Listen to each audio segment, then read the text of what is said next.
To understand division designs in Millennium Dawn and what is needed to defend your nation and overcome the enemy, it is important to understand the process. This video will start by covering how to go about designing templates of your own and what should be considered when doing so. Afterwards, I will overview the designing of light infantry and infantry, mechanized, and armored divisions with examples for each.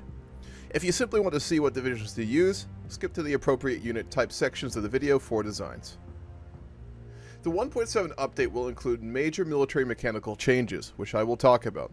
It will also include AI improvements in terms of design and strategy, meaning if you have played MD before, you may find the enemy is much more dangerous than the past. There has also been changes to combat width in the mod, as it now centers around the combat width of 120 for a lot of tiles, and is generally much larger than vanilla. Terrain is not much stronger in designing battles, as the bonuses and debuff unit types get for them is significantly more relevant now. Special Forces has also been changed to encompass Marine and Airborne divisions, limiting how many of these you can actually make. Field hospitals have been removed and replaced by combat service support, so if you think manpower will be an issue, it's worth getting one in your support companies. Generally, when designing a division, it's key to remember that there is no perfect design. Everything you make will be stronger and weaker at certain things, in certain terrain, and for certain countries. The United States is able to put out a lot more very powerful tank and IFV divisions than the rest of the world due to their massive military-industrial complex, meaning they can afford to design really effective divisions and make use of them, whereas Uganda has almost no military factories and has to rely upon very simple unit types, meaning you would probably focus on special forces and militia units as opposed to armor.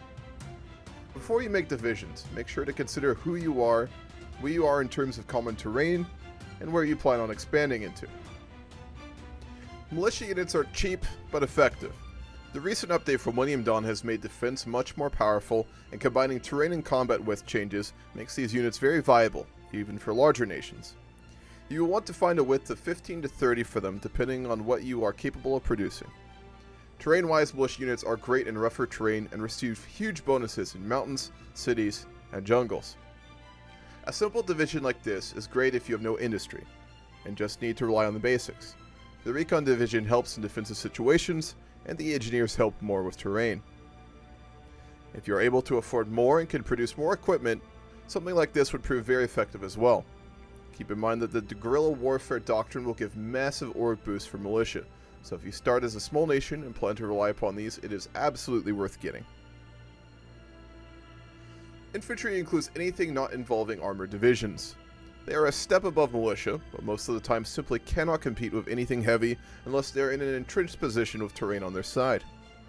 Generally speaking, you should try to make 20 or 30 width division templates, as they will prove most effective. As always, consider what types of equipment you start with and what kind you are able to produce when constructing divisions. This is a good defensive division, which is able to hold good terrain, even more, against much stronger units. It also has enough hard attack and breakthrough to be able to push a lot of much more simpler unit types. If you have good APCs researched and have production capacity for them, something like this would be much better in terms of armor, defense, and piercing. Armored infantry consists of IFV divisions. They are much more costly than APCs, as I mentioned before, but are well worth it. These division types are fantastic for holding, if it's not in mountains, forests, or hills. They are very effective offensively on flat terrain.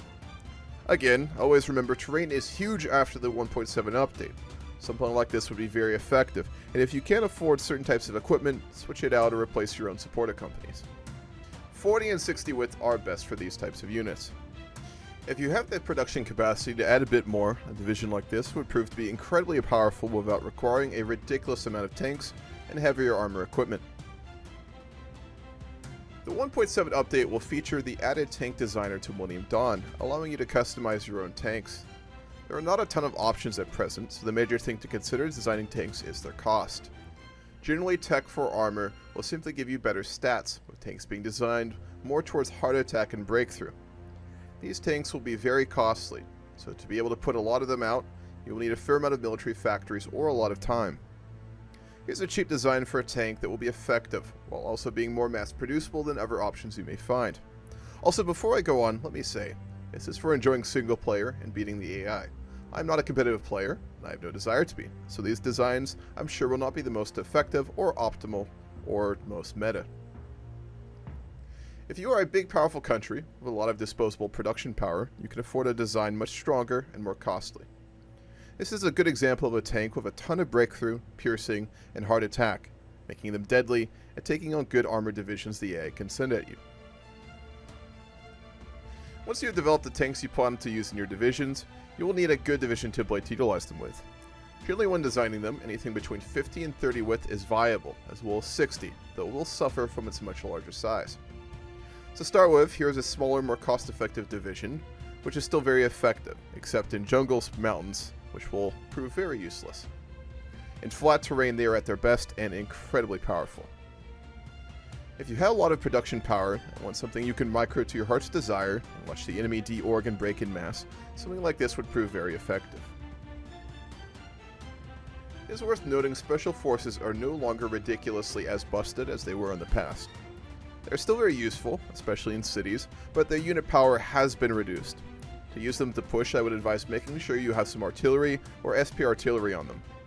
Also note that Airborne and Marine divisions are now special forces and will be subject to their cap. 20, 40, and 60 width should be your combat widths most of the time for these. Here is a small basic special forces division to use. If you want something a little bit heavier and more hard-hitting, an effective division like this would be very useful to complement your divisions with, especially for pushing cities.